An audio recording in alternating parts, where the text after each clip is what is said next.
వెలుగులు విరజిమ్మే సింగరేణి బంగారం అణువణువున ఖనిజాలే ఈ తరువుకు సింగారం సిరి వెలుగులు విరజిమ్మే సింగరేణి బంగారం అణువణువున ఖనిజాలే ఈ తరువుకు సింగారం సహజమైన వన సంపద సకనైన పువ్వుల పొద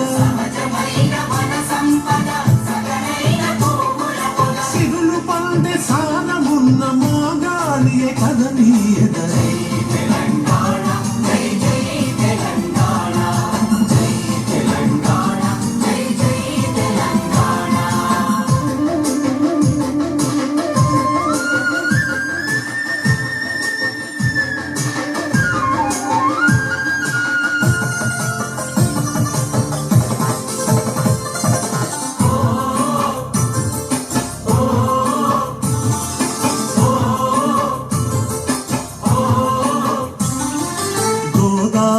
కృష్ణమ్మలు మన వీళ్లకు మల్లాలి పచ్చని మాగాణాలు పసిడి సిరులు పండాలి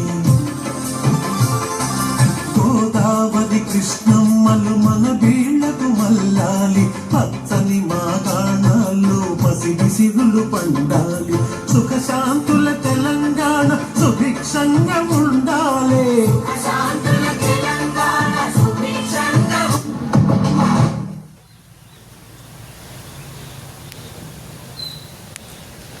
జై తెలంగాణ జై హింద్. దయచేసి అందరు కూర్చో. ఈజీగా స్టేజ్ మీద రావచ్చు.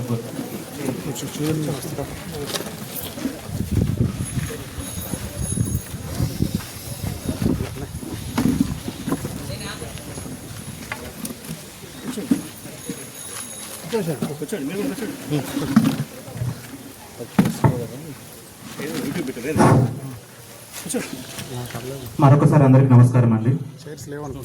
అయితే మనకు ఈ ప్రజాపాలన ప్రగతి ప్రణాళికలో భాగంగా మనకు ప్రతి గ్రామంలో ప్రత్యేక గ్రామ సభలు నిర్వహించబడుతున్నాయండి.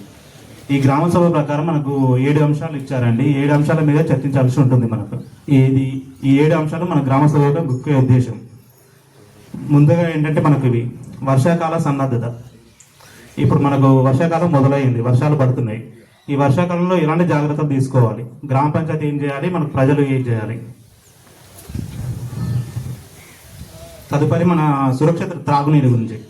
త్రాగునీరు మనకు వర్షాకాలంలో కలుషితమయ్యే అవకాశం ఉంటుంది. త్రాగునీరు ఎలా సరఫరా చేయాలి, ఎలాంటి జాగ్రత్తలు తీసుకోవాలి.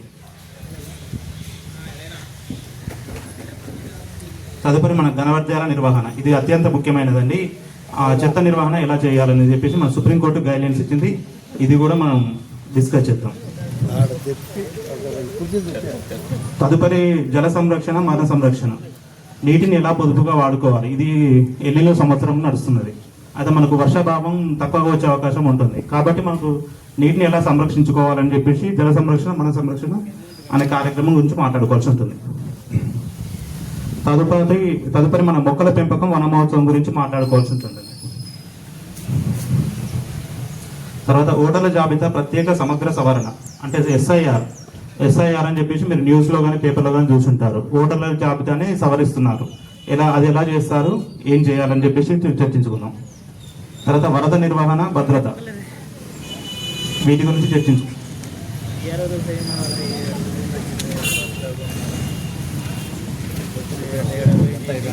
అయితే ముందుగా 7 అంశాలలో వర్షాకాల సన్నద్ధత అనేది ఫస్ట్ అంశం అండి. ఈ వర్షాకాల సన్నద్ధత ఇప్పుడు మనకు వర్షాలు పడుతున్నాయి, మొదలయ్యాయి. ఎస్ఐ గారిని ఆహ్వానిస్తున్నాం.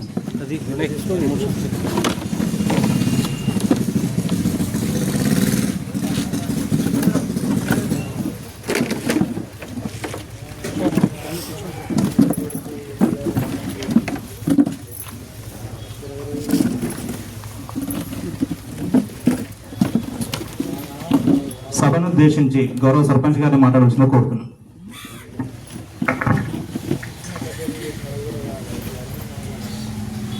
ముందుగా అందరికీ నా హృదయపూర్వక నమస్కారాలు తెలియజేస్తున్నానండి. ఈరోజు ప్రజాపాలన ప్రగతి ప్రణాళిక 99 రోజుల కార్యాచరణ ప్రణాళికలో భాగంగా ఈరోజు మనం ప్రత్యేక గ్రామ సభ నిర్వహించుకోవడం జరుగుతుంది. మరి ఈనాటి కార్యక్రమానికి ముఖ్య అతిథిగా విచ్చేసినటువంటి మన ఎంపీడీఓ గారికి, ఎస్ఐ గారికి మరియు వేదిక మీద ఉన్నటువంటి పెద్దలందరికీ కూడా నా హృదయపూర్వక నమస్కారాలు తెలియజేస్తున్నాను. అలాగే ఈనాటి ఈ సమావేశానికి విచ్చేసినటువంటి గౌరవనీయులైన పెద్దలకు, గ్రామ పెద్దలకు మరియు అన్నలకు, చెల్లెలకు, తమ్ముళ్లకు నా యొక్క హృదయపూర్వక నమస్కారాలు తెలియజేస్తూ మరి ముందుగా ఈ సభను ఉద్దేశించి మన ఎంపీడీఓ గారిని సందేశం ఇవ్వాల్సిందిగా కోరుకుంటున్నాను.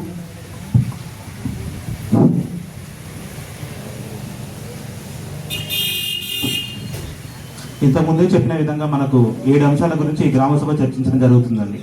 ఈ గ్రామ సభలో ఏంటంటే మనకు వర్షాకాల సన్నద్ధత, ఈ వర్షాకాలంలో మనకు ఎలాంటి జాగ్రత్తలు తీసుకోవాలి, వర్షాకాలం వచ్చిందంటేనే మనకు రోగాల బారిన పడే అవకాశం ఉంటుంది. అన్ని కాలంలో వచ్చే రోగాల కంటే మన వర్షాకాలంలోనే ఎక్కువ రోగాలు వచ్చే అవకాశం ఉంటుంది. అది ఎలా ఏ గ్రామంలో అయినా 2 రకాల రోగాలు వచ్చే అవకాశం ఉంటుంది. Communicable diseases. కమ్యూనికేబుల్ డిసీజ్ అంటే ఏంటి, మనకు ఈగలు, దోమలు వీటి ద్వారా వచ్చే రోగాలు. అది ఎలా ఉంటుంది, పారిశుద్ధ్యం సరిగా లేకపోతే వస్తుంది. దాని తర్వాత మన నీటి ద్వారా వచ్చే రోగాలు. సో ఈ 2 రాకుండా ఎలా జాగ్రత్తలు తీసుకోవాలని గురించి మాట్లాడదాము. ఇప్పుడు వర్షాకాల సందర్భంలో భాగంగా మనకు మురికి కాలువలు పొడికతీత తీయాలండి. రెగ్యులర్గా ఎప్పటికప్పుడు మన గ్రామ పంచాయతీ సిబ్బంది తీస్తుంటారు. తీసి మనకు బ్లీచింగ్ అనేది చల్లుతుంటారు. దాని తర్వాత మనకు ఈ రోడ్లపై గుంతలు కానీ నీరు నిలిచే ప్రాంతాలు కానీ ఏమనంటే మనకు మట్టితో బొరంతో మనకు చదును చేసి లెవెల్ చేసి మనకు అక్కడ నీరు నిల్వ కూడా చూసుకుంటారు. తర్వాత మనకు రోడ్డుకి ఇరువైపులా ఉన్న పొదలు తొలగిస్తారు. రోడ్డుకి ఇరువైపున పొదలు, చెత్త చెదరం అనేది మనకు గ్రామ పంచాయతీ తొలగించాల్సిన అవసరం లేదండి. వాళ్ళకు రకరకాల పనులు చేస్తూనే ఉంటారు, వాళ్ళు చేసినప్పుడు చేస్తుంటారు. ఒకవేళ మన దగ్గర ఇంటి ముందర చెత్త ఉన్నా, మన పొదలు అవి ఉన్నా కూడా మన బాధ్యతగా మనం తొలగించుకోవడం మన బాధ్యత. ఎందుకంటే మన పరిసరాలు నీట్గా ఉంటేనే మనకు ఎలాంటి రోగాలు రాకుండా రోగాల బారిన పడకుండా ఉంటాం.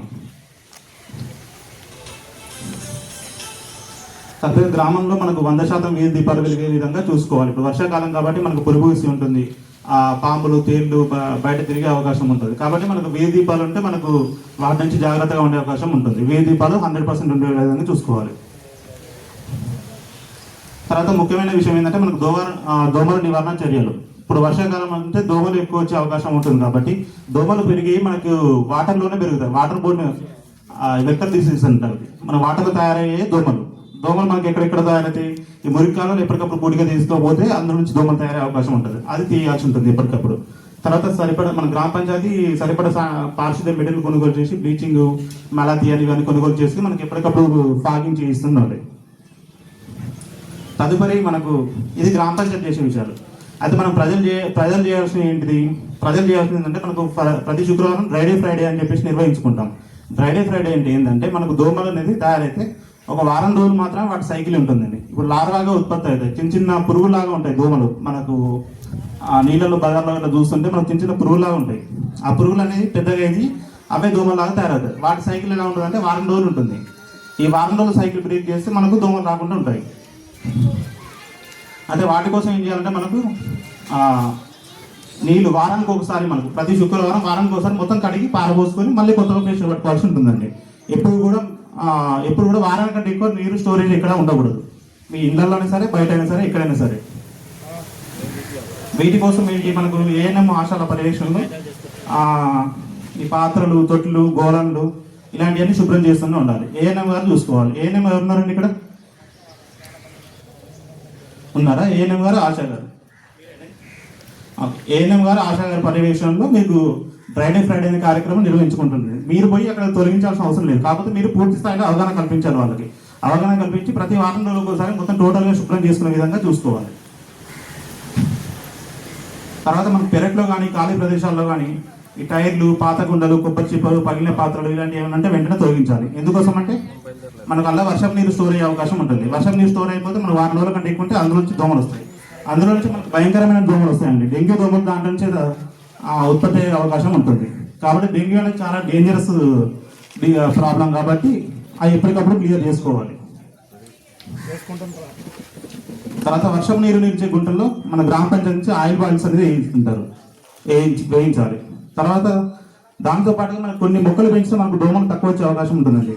ఎలాంటి అవి ఈ సిట్రోనెల్ల గడ్డి, నిమ్మగడ్డి, బంతి మీరు మామూలుగా రెగ్యులర్ చూస్తూనే ఉంటారు. బంతి వేసినా కూడా మనకు దోమలు తక్కువ వచ్చే అవకాశం ఉంటుంది. ఈ సిట్రోనెల్ల గడ్డి, నిమ్మగడ్డి, బంతి, తులసి, పుదీనా, రోజ్మెరీ ఇలాంటి మొక్కలు వేసుకుంటే మనకి ఇళ్లలో దోమలు రాకుండా ఉంటాయి. ఇలాంటి మొక్కలు వేసుకునే ప్రయత్నం చేయండి అందరూ. నెక్స్ట్ టైఫాయిడ్, కామర్లు ఇలాంటి వ్యాధులు రాకుండా ఉండాలంటే మనం ఏం చేయాలంటే ఆ నీరు అనేది మనకు కాచి చల్లార్చి తాగాల్సి ఉంటుంది. కాచి తాగడం వల్ల మనకు అల్లో ఉన్న క్రిమికీటకాలు మొత్తం చనిపోయి మనకు టైఫాయిడ్ కానీ కామర్లు కానీ రాకుండా ఉండే అవకాశం ఉంటుంది. తర్వాత వృద్ధులు, పిల్లలు, గర్భిణీలు వీరెవరైనా మనకు 2 రోజుల కంటే ఎక్కువ జ్వరం వచ్చినా లేకపోతే కాళ్ళు చేతులు గుంజినా అలాంటి వెంటనే మనకు వైద్యుని సంప్రదించాల్సింది. తర్వాత పడిన విద్యుత్ తీగలు కానీ స్తంభాలు కానీ ఎట్టి పరిస్థితుల్లో వర్షాకాలంలో, ముఖ్యంగా వర్షాకాలంలో అయితే తాగకూడదు. ఎందుకంటే మనకి ఎత్తు వచ్చి మనకు షాక్ వచ్చే అవకాశం ఉంటుంది. అలా ఏమైనా మనకు గ్రామంలో ఏమన్నా అలాంటివి ఏమన్నా ఉంటే తెగిపడిన విద్యుత్ తీగలు కానీ లేకపోతే స్తంభాలు కానీ అలాంటివి ఏమైనా ఉంటే మనకు 1912 అనే టోల్ ఫ్రీ నెంబర్ ఉంటుంది. ఆ నెంబర్ కాల్ చేస్తే సంబంధిత అధికారులు వచ్చి క్లియర్ చేస్తారు.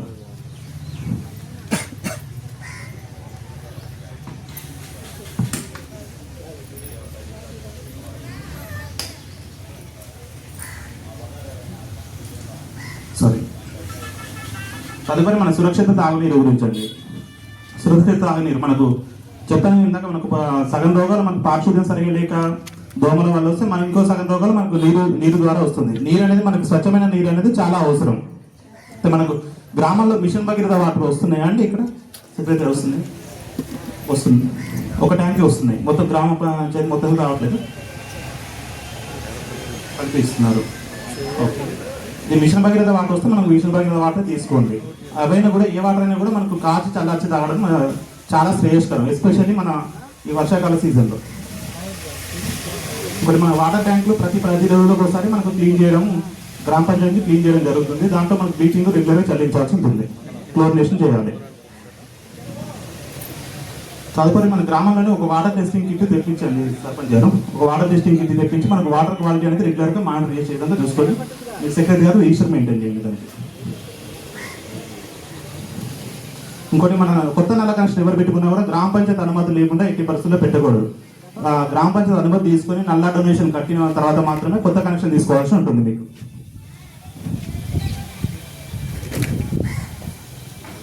తర్వాత మనకు ధ్వంసమైన పైప్ లైన్ ఏమన్నా కూడా ఎప్పటికప్పుడు పర్యవేక్షిస్తూ వాటిని రిపేర్ చేయించాల్సి ఉంటుంది. ఎందుకోసం అంటే మనకి పగిలిన పైపులు ఎక్కడ ఉంటే మనకు మురికి నీళ్ళు దాంట్లో బయట నుంచి వరం నీళ్లు, మురికి నీళ్లు దాంట్లో పోయే అవకాశం ఉంటుంది. పోయిన మనకు టైఫాయిడ్ ఇలాంటివి వచ్చే అవకాశం ఉంటుంది, కామన్ టైఫాయిడ్ వచ్చే అవకాశం ఉంటుంది. కాబట్టి మనకి ఎప్పటికప్పుడు పర్యవేక్షించి ఆ పైప్ లైన్ రిపేర్లు ఏమైనా ఉంటే రెగ్యులర్గా చేయించాలి.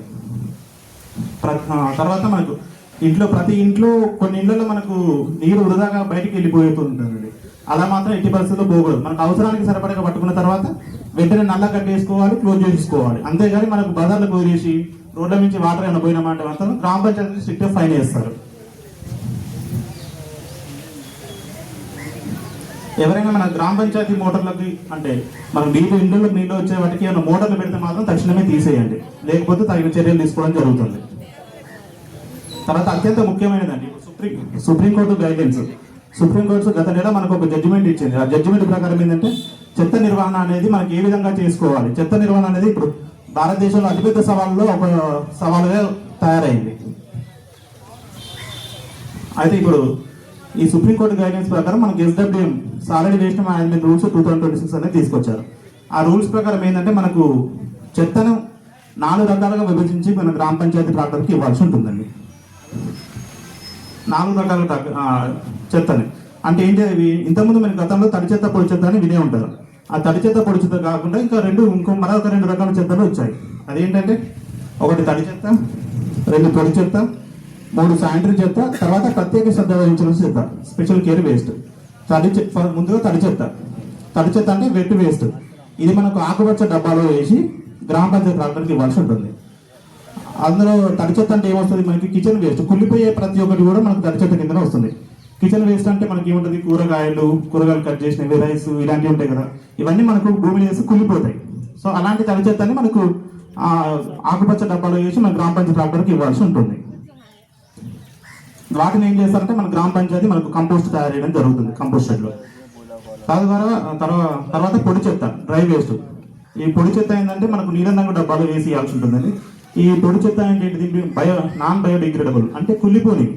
ఇప్పుడు దీంట్లో ఏమొస్తే ప్లాస్టిక్ కానీ, కాగితాలు కానీ, అట్ట ముక్కలు కానీ, బట్ట ముక్కలు కానీ, లోహాలు కానీ ఇలాంటివి ఏమన్నా ఉంటే మనకు దాంట్లో పొడి చెత్త కింద వస్తుంది. ఈ పొడి చెత్త అనేది ఇంకో డబ్బాలో తీసుకొని వచ్చేసి మనకు గ్రామ పంచాయతీ డాక్టర్కి అప్పగించాల్సి ఉంటుంది. తర్వాత మనం శానిటరీ చెత్త, ఇది మన కొత్తగా వచ్చిన చెత్త. మూడోది శానిటరీ చెత్త అనేది ఎర్ర రంగు డబ్బాలో తీసుకొని మనకు గ్రామ పంచాయతీ డాక్టర్కి ఇవ్వాల్సి ఉంటుంది. అందులో ఏమొస్తాయంటే మనకు డైపర్లు, మహిళల ఈ ఋతుస్రావ ప్యాడ్లు, కండోమ్స్ ఇలాంటివి మనకు శానిటరీ వేస్ట్ కింద వస్తాయండి, శానిటరీ చెత్త కింద వస్తాయి. ఇవి మనకు సపరేట్గా ఏం చేయాలంటే మనకు ఏ కవర్లో అయితే మనకు ప్యాకేజ్ చేసినప్పుడు తీసుకొని వస్తామో ఆ కవర్లో వాడడం అయిపోయిన తర్వాత మనకు ఆ కవర్లో జాగ్రత్త ప్యాక్ చేసి మళ్ళీ గ్రామ పంచాయతీకి అప్పగించాల్సి ఉంటుంది ప్రత్యేక డబ్బాలో. తర్వాత 4వ చెత్త ప్రత్యేక శ్రద్ధ వహించాల్సిన చెత్త. ఇది మనకు నలుపు రంగు డబ్బాలో వేయాల్సి ఉంటుంది. ఇదేంటంటే మన స్పెషల్ కేర్ వేస్ట్ అన్నట్టు. ఇదేంటి హజార్డస్ వేస్ట్. హజార్డస్ వేస్ట్ అనేది ప్రమాదకరమైన వేస్ట్ అన్నట్టు. ఈ మనకు అన్ని చెత్తలతో కలిపి వేసేయమంటే మనకు చాలా ప్రమాదం వాటిల్లే అవకాశం ఉంటుంది. ఇవేంటంటే మనకు పెయింట్ డబ్బాలు కొంతమంది ఇళ్లలో ఈ బాత్రూంలో పెట్టేసి వాడుతుంటుంటారు. అది చాలా డేంజర్ అండి. అందులో ఉన్న రసాయనాలు మనకు బాడీ లోపలికి పోయి క్యాన్సర్ వచ్చే అవకాశం కూడా ఉంటుంది. చెత్త డబ్బా, అది మన పెయింట్ డబ్బాలు ఏమన్నా బాత్రూంలో ఉంటే వెంటనే తీయించండి. అది తీయించి పక్కకు పెట్టేసేయండి. పెట్టి మనం గ్రామ పంచాయతీ డాక్టర్కి ఇవ్వాల్సి వస్తుంది. ఈ పెయింట్ డబ్బాలు కానీ, బల్బులు మనకు అల్ల నుంచి కూడా రసాయనాలు వేరుపడే అవకాశం ఉంటుంది. ట్యాబ్లెట్లు, ఇప్పుడు మనకి ఎక్స్పైర్ అయిపోయిన ట్యాబ్లెట్లు మనం పెడుతుంటాం, అవి కూడా అన్నిటితో కలిపి పాటే చేస్తున్నాం. దానివల్ల చాలా డేంజర్ అండి. మనకు అందులో ఉన్న రసాయనాలు మొత్తం ఎక్స్పైర్ అయిన ట్యాబ్లెట్స్ ఎంత డేంజర్ మీకు తెలుసు, అవి వేసుకుంటే ఏమవుతుంది కూడా. సో అది సపరేట్ చేసేసి మనకి ప్రమాదకరమైన చెత్తలోనే వేయాలి. బ్యాటరీలు ఎందుకోసం అంటే పేలిపోయే ప్రమాదం ఉంటుంది. తర్వాత సిరంజీలు ఏంటంటే మనకు ఒకరికి వేసిన ఈ సిరంజీ ఇంకొకరికి వేయడం వల్ల వారికి ఉన్న రోగాలు మనకు ఇంకొకరికి వచ్చే అవకాశం ఉంటుంది. అవి గుచ్చుకున్నా కూడా మనకు వారికి ఉన్నవి మనకు మళ్ళీ ఇంకొకరికి వచ్చే అవకాశం ఉంటుంది. సో అవి కూడా మనకు స్పెషల్ కేర్ వేస్ట్ కింద వస్తాయి. తర్వాత మనకు పదునైన వస్తువులు కోసుకునే ప్రమాదం ఉంటాయి కాబట్టి ఇవి కూడా ప్రత్యేక శ్రద్ధ వహించిన చెత్తలు క్యాన్సిల్ చేయాలి. తర్వాత ఎలక్ట్రానిక్ వేస్ట్లో కూడా మనకు అందులో చిప్సెట్స్ ఇవన్నీ ఉంటాయి. వాటిలో కూడా మనకు రసాయనాలు వెలువడే అవకాశం ఉంటుంది. కాబట్టి అవి కూడా మనకు ప్రమాదకరమైన చెత్తగా విభజించి చేయాల్సి ఉంటుంది. ఏంటంటే ఇప్పుడు 4 చెత్తలు: తడి చెత్త, పొడి చెత్త, శానిటరీ చెత్త, ప్రత్యేక శ్రద్ధ వహించాల్సిన చెత్త. ఈ 4 విభాగాలుగా చేసుకొని మనకు ఇవ్వాల్సి ఉంటుంది. అయితే ఈ 4 డబ్బాలు గతంలో ఏంటంటే మనకు ప్రభుత్వ ఆదేశాల ప్రకారం మనకు గ్రామ పంచాయతీ డబ్బాలు ఇవ్వడం జరిగింది. ఈ సుప్రీంకోర్టు గైడ్లైన్స్ కొత్త ప్రకారం ఏంటంటే మనకు గ్రామ పంచాయతీ బాధ్యత తగ్గిస్తూ ప్రజల బాధ్యతను పెంచడం జరిగింది. ప్రజలు ముందుగా ఉండాలి. గ్రామ పంచాయతీ ఎంత చేసుకుంటూ పోయినా కూడా మనకు చెత్త మేనేజ్మెంట్ అనేది ప్రాపర్గా జరగదు. ఓన్లీ గ్రామ పంచాయతీ చేస్తే మాత్రం. గ్రామ పంచాయతీ పాటుగా ప్రతి ఒక్క పౌరుడు కూడా మీరు మన బాధ్యత అనుకుంటే మాత్రమే ఇది జరుగుతుంది. ఇదంతా ఎందుకు చేస్తున్నాం అంటే మనకు ప్రస్తుతం చెత్త నిర్వహణ అనేది మనకు భారతదేశం ఎదుర్కొంటే అతిపెద్ద సవాల్లో ఒకటి. ఇప్పుడు మీరు జవహర్ నగర్ అనేది విన్నారా ఎవరన్నా? హైదరాబాద్లో జవహర్ నగర్ అని ఉంటుంది, ఎవరు వినలేదా? అది ఏంటంటే మనకు హైదరాబాద్లో చెత్త తీసుకుపోయి మొత్తం అక్కడ జవహర్ నగర్లో వేస్తుంటారు. అక్కడ వేయడం వల్ల ఏమైందంటే మనకు ప్రాసెస్ చేయకుండా చెత్త వేశారు. వేయడం వల్ల మనకు చుట్టుపక్కల ఉన్న 25 కిలోమీటర్ల వరకు గాలి, నేల, నీరు మొత్తం పూర్తిగా కలుషితం అయిపోయింది. అక్కడ వేరే జీవరాశి బతకకుండా అవుతుంది పరిస్థితి. చాలా చాలా ఇబ్బందికరంగా అవుతుంది. అదొక మన ఒక గణపురం అనేది మినీ జవహర్ నగర్ కాకూడదు అని చెప్పేసి కోరుకుంటాను. సరే, దీనికి మనకు చెత్త 4 రకాల వేరు చేసి ఇవ్వాలి. అయితే వేరు చేసి ఇవ్వకపోతే ఏం జరుగుతుంది? మీ బాధ్యతగా వేరు చేసి ఇవ్వకపోతే ఏం జరుగుతుంది? దానికి కూడా సుప్రీంకోర్టు చెప్పింది. ఏంటంటే మనకు ఎవరైనా చెత్తను 4 రకాలు విభజించి గ్రామ పంచాయతీ డాక్టర్కి ఇవ్వకపోయినా చెత్తను రోడ్లపై కానీ లేకపోతే డ్రైన్లో కానీ బజార్లో కానీ వేసినట్లయితే గ్రామ పంచాయతీ జరిమానా విధించడం జరుగుతుంది. ఆ జరిమానా ఎంత అనేది మనకు గ్రామ పంచాయతీ డిసైడ్ చేయడం జరుగుతుంది. అయితే ఈ మన గ్రామ సభ తీర్మానంలో ఈరోజు ఎంత ఫైన్ అనేది మనం చేసుకోవచ్చు. మీరే చెప్పండి, ఎంత చేస్తే బాగుంటుంది?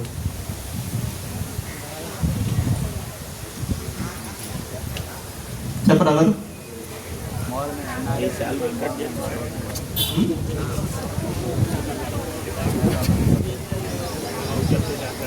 అయితే ఏంటంటే మనకు మన గ్రామ సభ మీరు చేసుకునే తీర్మానం అయితే నేను చెప్పడం అవసరం లేదు, మీరు చేసుకునే తీర్మానమే. నేనైతే మొదటిసారి చేస్తే మాత్రం 500 అని ప్రపోజ్ చేస్తున్నాను. రెండోసారి చేస్తే 1000 రూపాయలు. మూడోసారి చేస్తే మాత్రం క్రిమినల్ కేసు పెట్టమని చెప్పేసి కూడా సుప్రీంకోర్టు చెప్తుంది. క్రిమినల్ కేసు పెట్టేసి లాకప్లో కూడా ఇస్తారు సార్. ఇది ప్రొవిజన్ వచ్చింది సార్ మనకు. ఓకేనా అండి? అంత స్ట్రిక్ట్గా ఉన్నది మన చెత్త నిర్వహణ, అంత స్ట్రిక్ట్గా ఉందంటే అర్థం చేసుకోండి ఎలాంటి పరిస్థితి ఉందో మనకు. ఏంటండి చెప్పండి, ఏమైనా ఉంటే చెప్పండి. సరే మీరు తర్వాత మాట్లాడదురు, ఏమైనా ఉంటే తర్వాత అంత అయిపోయిన తర్వాత మాట్లాడదురు. గ్రామ పంచాయతీ చెత్త సేకరణ కొరకు మన ట్రాక్టర్ ట్రాలీని 4 విధాలుగా విభజించడం జరుగుతుంది. 4 ఎలా అంటే మనకు ముందర ఒకటి వెనక ఒకటి పెడతాం చెత్తకు కంపార్ట్మెంట్, తడి చెత్త పొడి చెత్త అనేది పెట్టేసి కంపార్ట్మెంట్ పెడతాం. మనం పొడి చెత్తలోనే 2 డ్రమ్ములు పెట్టాల్సి ఉంటుంది. సర్పంచ్ గారు 2 డ్రమ్ములు ఏర్పాటు చేయించండి.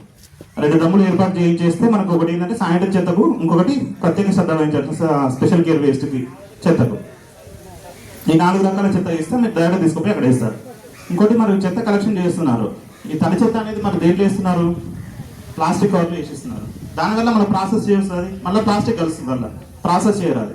అలాంటప్పుడు ఏం చేయాలి, మనకు జూట్ బ్యాగ్స్ ఉంటాయి. మనకు సింగిల్ వేస్ట్ ప్లాస్టిక్ ని కూడా బ్యాన్ చేసుకోమని చెప్పేసి సుప్రీంకోర్టు చెప్పింది. బ్యాన్ చేయాలి, ప్రతి ఊర్లో కూడా సింగిల్ వేస్ట్ ప్లాస్టిక్ కూడా బ్యాన్ చేయాలి. సింగిల్ వేస్ట్ ప్లాస్టిక్ అంటే ఏమొస్తుంది మనకు? ప్లాస్టిక్ కవర్లు, డిస్పోజల్ గ్లాసెస్, ఇలాంటి మనకు వాడి పడేసే ప్లాస్టిక్ ఉంటుంది కదా, వాటన్నిటిని కూడా సింగిల్ వేస్ట్ ప్లాస్టిక్ అంటారు.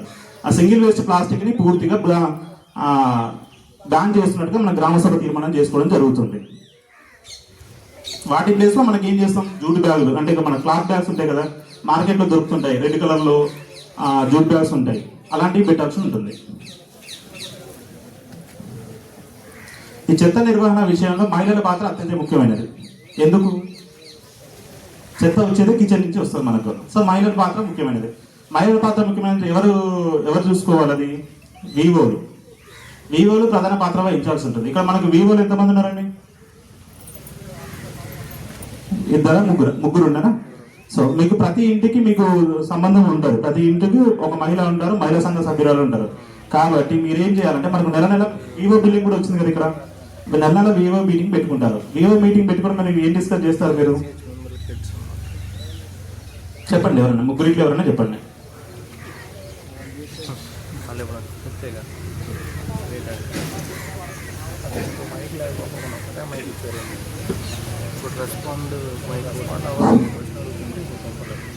అందరికీ నమస్కారం అండి. మేము మా పొదుపు సంఘాలలో ప్రతి నెల సభ్యురాలకి మేము గ్రామ పంచాయతీలో మీటింగ్ ఏర్పాటు చేసుకున్నాం. అందులో మేము మహిళలకి వారికి ఏమైనా అవసరాలు ఉంటే గుర్తించి మన బ్యాంకు నుంచి కానీ శ్రీనిధి నుంచి కానీ వారికి కావాల్సిన రుణాలని మంజూరు చేసి ఇప్పించడం జరుగుతుంది సార్. వాటి ద్వారా వాళ్ళు కొన్ని పరిశ్రమలను నిలబెట్టుకొని వాళ్ళు అభివృద్ధి చెందడం జరుగుతుంది సార్. లోన్ రావడం వరకు అయితే వస్తుందండి.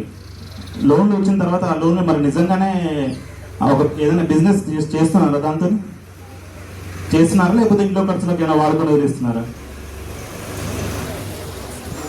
చేస్తున్నారండి. ఎవరైనా చేస్తున్నారా? మహిళా సంఘాల నుంచి లోన్ తీసుకొని మనకు బిజినెస్ చేసిన వాళ్ళు ఎంతమంది ఉన్నారు ఇక్కడ?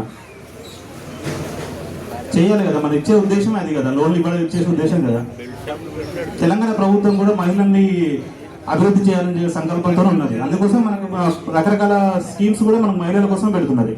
ఆ లోన్స్ అనేది మనకు ప్రాపర్గా యూటిలైజ్ చేసుకొని దాంతో ఏవో చిన్నపాటి బిజినెస్ ఏమైనా చేసుకుంటే దాని ద్వారా మీకు రెవెన్యూ జనరేట్ అవుతుంది. అందుకోసం అవి మహిళా సంఘాలకు రుణాలు ఇచ్చేది. ఏముంటాయి మనకు దాంట్లో ఫుడ్ ప్రాసెసింగ్ లాంటివి ఏమైనా పెట్టుకోవచ్చు, చిన్న చిన్న ఇప్పుడు మనకి ఆలు చిప్స్ లాంటివి ఏమైనా చేసుకోవచ్చు, టమాటా పికిల్స్ పెట్టుకోవచ్చు, లేకపోతే కుట్టు మిషన్ల ద్వారా పెట్టుకోవచ్చు. మనకు రకరకాల బిజినెస్ ఉంటాయి, మీరు చేయగలిగే బిజినెస్ చాలా ఉంటాయి. దాని గురించి మనం ఇంకో గ్రామ సభలో కూడా మాట్లాడదాం, సపరేట్గా మాట్లాడదాం. అయితే మీరు వివోలు మహిళా సంఘాల మీటింగ్ పెట్టుకోవడంలో ఈ విషయం ఎంత ఇంపార్టెంటో, అలాగే మీ చెత్త నిర్వహణ విషయం కూడా అంతే ఇంపార్టెంట్. మీకు ప్రతి ఒక్క ఇంటికి ఈ విషయం, ఈ 4 రకాల చెత్తని సపరేట్ చేసి గ్రామ పంచాయతీకి ఇవ్వాలి, సింగిల్ యూజ్ ప్లాస్టిక్ని వాడకూడదు. ఈ విషయాన్ని ప్రతి ఇంటికి తీసుకుపోవాల్సి ఉంటుంది. మీరు ప్రతి మహిళ దగ్గర తీసుకుపోవాలి ఈ విషయాన్ని. సో మీరు అవేర్నెస్ కల్పిస్తే ఆటోమేటిక్గా మార్పు వస్తుంది. మన గణపవరంలో చెత్త అనేది లేకుండా ఉండే గ్రామం అవుతుంది. తదుపరి మనకు దీంట్లో ఈ చెత్త సేకరణలోనే బల్క్ వేస్ట్ జనరేటర్స్ అనేది కూడా తీసుకొచ్చారు. ఏంటంటే పెద్ద ఎత్తున చెత్తను ఉత్పత్తి చేసే వాళ్ళు చెత్తను వాళ్ళంతటా వాళ్ళే ప్రాసెస్ చేసుకోవాలి. మన గ్రామ పంచాయతీకి ఇవ్వడం కాదు, వాళ్ళంతటా వాళ్ళే ప్రాసెస్ చేసుకోవడం జరుగుతుంది. ఇంకొకటి మనకి 20 మంది కంటే ఇక్కడ గ్యాదర్ అయినా కూడా, పబ్లిక్ గ్యాదర్ అయినా కూడా ఏదైనా చిన్నపాటి ఫంక్షన్ చేసినా కూడా గ్రామ సభ ఇది మన గ్రామ పంచాయతీకి ముందస్తు సమాచారం ఇవ్వాలి. ముందస్తు సమాచారం ఇచ్చి అలాగే చెత్త ఏమైతే మనకు అక్కడ జనరేటర్లు అది కూడా మనం 4 రకాల చెత్త విభజించి మన గ్రామ పంచాయతీ ట్రాక్టర్ ఖర్చు ఉంటుంది. తీసుకొచ్చి మొత్తం అన్ని ఒకటి దగ్గర పడేస్తే మాత్రం కూడదు ఎట్టి పరిస్థితులు. ఈ చెత్త సేకరణకు చెత్త నిర్వహణ కొరకు సుప్రీంకోర్టు చెప్తున్నాను. చెత్త నిర్వహణ కొరకు ప్రజల నుండి రుసుము కూడా వసూలు చేయొచ్చు. యూజర్ ఛార్జెస్ వీటికి కూడా ఛార్జెస్ వసూలు చేయొచ్చు మన గ్రామ పంచాయతీ నుంచి. ఇంటి పన్ను వేస్తారుగా, మీకు ఇంటి పన్ను కడుతున్నారు కదా, ఇంటి పన్నుతో పాటుగా ఎంతో కొంత అమౌంట్ 20 రూపాయలు 30 రూపాయలు ఇది కూడా కలుపుకొని వేసుకోవచ్చు. గ్రామ పంచాయతీ నుండి పారిశుద్ధ్య కార్మికులకు తగిన సేఫ్టీ కిట్లు సమకూర్చారు. ఇచ్చారు సెక్రటరీ ఇచ్చారు. తర్వాత ఇంకోటి చెత్తను కాల్చకూడదు. చెత్తను కాల్చకుండా 4 రకాల వేరు చేసి మాత్రమే మన గ్రామ పంచాయతీకి ఇవ్వాలి. చెత్తను కాలుస్తే ఏమైందంటే మనకు అందులో ఉన్న రసాయనాలు మన గాలిలో కలిసిపోయి గాలి కలుషితమయ్యే అవకాశం ఉంటుంది. కాబట్టి మన చెత్తను ఎట్టి పరిస్థితుల్లో కాల్చడానికి వీలు లేదు. ఇలా నేను చెప్పిన విధంగానే ప్రాసెస్ చేసి మన గ్రామ పంచాయతీ ఇవ్వాల్సి ఉంటుంది.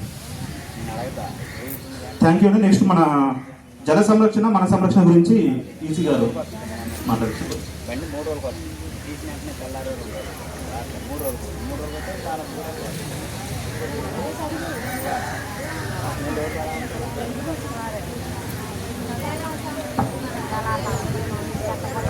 అందరికీ నమస్కారం.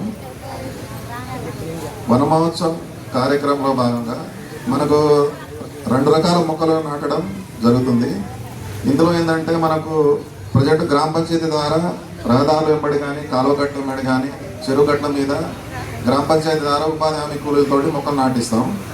ఇంకోటి ఏంటంటే మనకు ప్రభుత్వం పండ్ల తోటల పెంపకం గురించి ఈ సంవత్సరం అవగాహన కల్పించమని చెప్పింది. ఇందులో భాగంగా మనకు ఇందుకు ఎవరు అర్హులు అంటే చిన్న సన్నకారు రైతులు, ఎస్సీ ఎస్టీ 5 ఎకరాల లోపు భూములు ఉన్న రైతులు అర్హులు దీనికి. ఇందులో ఏంటంటే ఎకరానికి మనకు వచ్చేసి మామిడి మొక్కలు 70 ఇస్తాం, నిమ్మ మొక్కలు 110, సీతాఫలం 160, సపోటా 60, మునగ 1000, ఆయిల్ పామ్ 57. ఇవి మనకు వాళ్ళ హార్టికల్చర్ కింద ఇస్తాం. ఇందులో ఏంటంటే ఉపాధి హామీ కూలీల ద్వారా మనకు గుంట తీసి మొక్కలు నాటించడం జరుగుతుంది. మళ్ళీ మొక్కలు సంరక్షించినందుకు మొక్కకి 15 రూపాయల చొప్పున నెలకి 3000 రూపాయలు ఇస్తాం. అంటే రైతులు ఎవరైనా ఇంట్రెస్ట్ ఉంటే మనకు దరఖాస్తు చేసుకోవచ్చు గ్రామ పంచాయతీలో. ఇంకోటి రెండోది వాణిజ్య పంటలు అంటే జామాయిలు మలబార్ వేప ఈ 2 కూడా పెంచుకోవచ్చు. వీటికి కూడా మన గ్రామ పంచాయతీలో దరఖాస్తు చేసుకుంటే మనకు శాంక్షన్ ఇస్తాం. ఇంకోటి మనకు కొత్తగా పట్టు పురుగుల పరిశ్రమ గురించి కూడా మనకు ఉపాధి హామీ పథకం కింద అవగాహన కల్పిస్తున్నాం. దీనికి కూడా మనకు మొక్కల పెంపకం మరియు పట్టు పురుగుల పరిశ్రమ ఎట్లా పెట్టాలి దాని మీద అవగాహన ఇస్తాం. ఈ 3 మనకు ఉపాధి హామీ పథకం ద్వారా వన మహోత్సవంలో మన దరఖాస్తు ఎవరైనా రైతులు దరఖాస్తు చేసుకుంటే చేసుకోవచ్చు అండి. Thank you. Thank you. తదుపరి ఎస్ఐ గారిని పోలీస్ శాఖ నుంచి మాట్లాడాల్సిందే కోరుతున్నాను.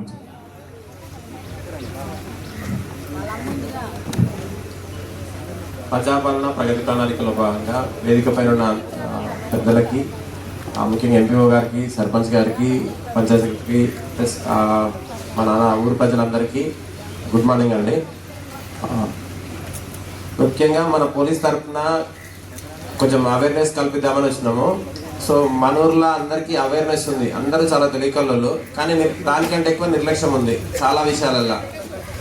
అవేర్నెస్ అంటే అవగాహన, ప్రతిదీ తెలుసు. మన ఊర్లో ప్రజలు చాలా ఎడ్యుకేటెడ్ ప్లస్ చదువుకోకున్న వాళ్ళు కూడా చాలా తెలివిగా తెలుసు, కానీ దాన్ని పాటించడంలో నిర్లక్ష్యం బాగా, అంటే తెలిసిన దాన్ని పాటించకపోవడం నిర్లక్ష్యం ఎక్కువ ఉంది.